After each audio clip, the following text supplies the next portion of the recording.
जो अभंग आहे तो करण्या अगोदर मला एक प्रश्न विचार. आधी यांना हवा घाला, एक मोठा पंखा सुद्धा लावायचा. नक्कीच नक्कीच मित्रांनो, इथे खूप एक इम्पॉर्टंट गोष्ट चालू आहे, ती तुम्हाला ऐकायची. ठीक आहे, मला विचारायचं आहे, गोव्यामध्ये जातीचा काय प्रश्न आहे? क्या बात आहे. मग एकदा गोवासाठी जोरदार टाळा वाजवा. कारण जितकं आम्ही सुद्धा वाचलंय, आजपर्यंत अशी कोणती बातमी आली नाही की गोव्यामध्ये जातीवादामुळे कोणाची हत्या किंवा कोणाला दुखापत झाली आहे. कारण पुढचा जो अभंग आहे तो आहे, जोहार मायबाप जोहार, तुमच्या महाराचा मी महार. संत चोखामेळांनी खूप सुंदर लिहिलं आहे ओळा. पण त्या अगोदर एक कविता तुम्हाला सांगू इच्छितो. 13व्या शतकातल्या भारूड अभंग ओव्या. ऐकता ना मंडळी? मला वाटतं ना पुरुषांचा ऐकण्याचा जरा प्रॉब्लेम असतो. आपण म्हणतो बायका ऐकत नाही, पण 13व्या शतकातल्या भारूड अभंग ओव्या, पाऊल वाटेवर जगण्याच्या रेखाटा ओढून सोडल्या. ज्याला रुजलं तो हरवला, शोधणाऱ्याची तहानच भागेना. एक अहंकारात भंग, तर दुसरा देव कोसत राहिला. तुका आकाशा एवढा, तुका केवढा आकाशा एवढा, तुका आकाशा एवढा, शोधले लहानपण मुंगी साखरेत, पण मारून टाकले त्याचे विचार विद्रोही पुष्पक विमानात. एकदा दिल्ली, काल शक्ती मिल्स, आज तुमच्याच घरात. गोव्यामध्ये वाटत नाही ते. एकदा तरी ऐका, एकदा दिल्ली, काल शक्ती मिल्स, आज तुमच्याच घरात. साऱ्या स्त्रियांच्या कळा ओळखल्या जनीच्या जात्यात. ज्ञानेश्वराच्या ओळी मूलभूत म्हणजे इम्पॉर्टंट.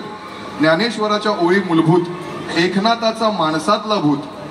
दप्तर ओढून गर्दीत चेंगरून गुलामगिरीतून कसा होईल माणूस प्रवृत्त.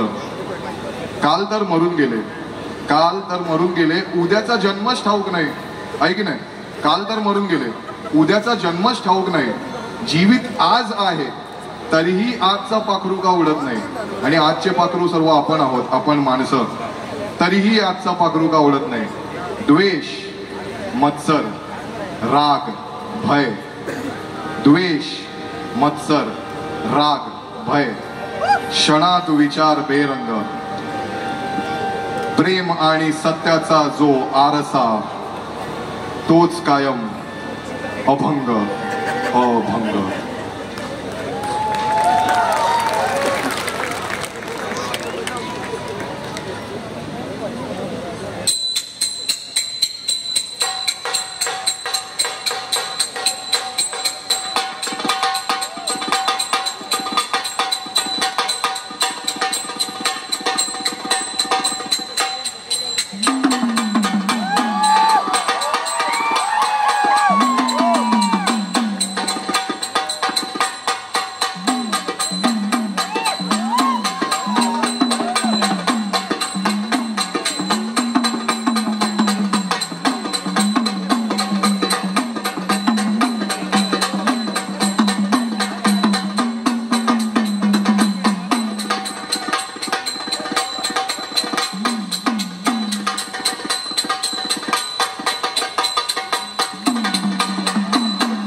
तुझ्या उष्टासाठी आलो मी माय, अगं तुझ्या उष्टासाठी आलो मी माय.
तशाच काही टेक्निकल प्रॉब्लेममुळे आपल्याला थांबवावं लागतंय. यासाठी दिलगीर आहोत. पण कसं वाटतंय तुम्हाला आतापर्यंत, कसं वाटतंय?